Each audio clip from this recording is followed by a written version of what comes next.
first came to the Virgin Islands, we didn't have a public health nurse on St. John. The clinic did everything.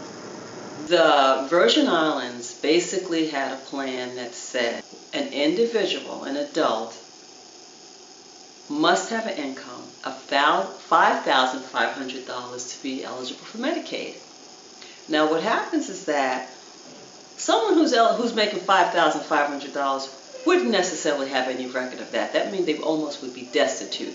So there are a lot of families who make more than $5,500, less than $20,000, that still cannot qualify. So our eligibility requirements don't even take into consideration the federal poverty guidelines. So that means so many people are basically ineligible. A health disparity in and of itself is a difference in health access or health status for one group of people versus the average American. So for the Virgin Islands, disparities exist in funding to begin with. Not having Medicaid like the states do, and having it capped and having a 50-50 match is a great disparity for us. It does not allow our residents, to have full access to all of the healthcare services that other people with Medicaid have access to. What I've learned in all this work, and there's been national studies to prove it, the longer you delay entry into medical system for care, the worse the outcomes. The National Institutes of Health basically did like about 4 studies, but the one that I was interested in was called Too Little, Too Late. They studied Americans between the ages of 18 and 65 adults and analyzed their health outcomes based on whether they had insurance. People, their chronic disease worsened, and many of them died a premature death. Public health, I think, if you look at it from the standpoint, it is preventive. It's not hospital acute care.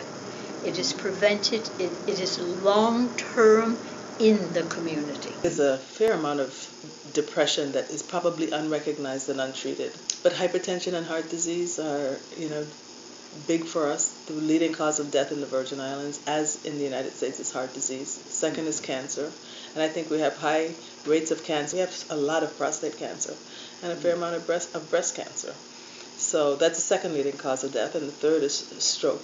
Diabetes comes in very close. It's probably around 5th or 6th. Not to mention HIV and AIDS, where we have the second or the third highest incidence cases of HIV AIDS per 100,000 in the country.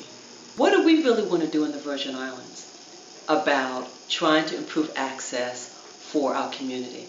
And my experience with VIPI has showed me that we have lost a number of individuals because the chronic disease had lapsed into conditions that really were hard for people to basically revive from. The program I would like to see them put back again is the public health nursing program, which is virtually non-existent in the Virgin Islands now and would solve many, many of the health problems that we have.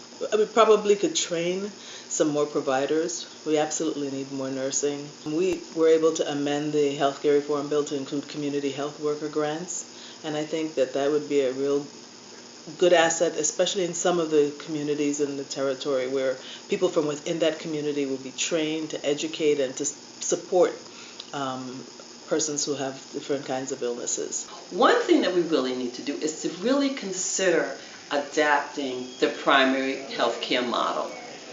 The federally funded clinics, one on St. Croix, Frederiksted Healthcare Center, the one on St. Thomas Medical East End, are federally funded, and they also subscribe to the primary health care model. There are the 3 main specialties of healthcare: internal medicine, pediatrics, and OBGYN. You come in, you get registered, you do your first assessment, you do your screening, you do your diagnosis, and there is a record kept for you. You basically look at all the outcomes of your diagnosis, and then you get the treatment. So you basically kind of develop a medical profile. And you actually have a medical home where you know your providers. You know your physicians, you know your nurses, you know your social workers, you know your community outreach workers. They all know you, they know your family, they know your medical history. And so this way there is a bond and there's a link between your medical home and you and your family. We do a maternal and child health clinic once a month on St. John, and I would be willing to bet that 90% of the clients that come to it do not speak English. We do not have interpreters within the health service. The people who they use as interpreters, when they tell you that they have them, are the housekeepers, the kitchen workers, somebody's 12-year-old child that came with them, all of which are totally inappropriate. There are laws, there is funding available, but if you accept federal funds to do with health care, you are supposed to provide interpreters. And it's not only frustrating, it's downright dangerous, both for the client and for the provider. When we have a higher percentage of uninsured than the nation does, being able to access insurance is critical for us. And we will not be able to cover up to 133 or wherever we end up, 38% of poverty with Medicaid. So we'll have a lot of people who need insurance.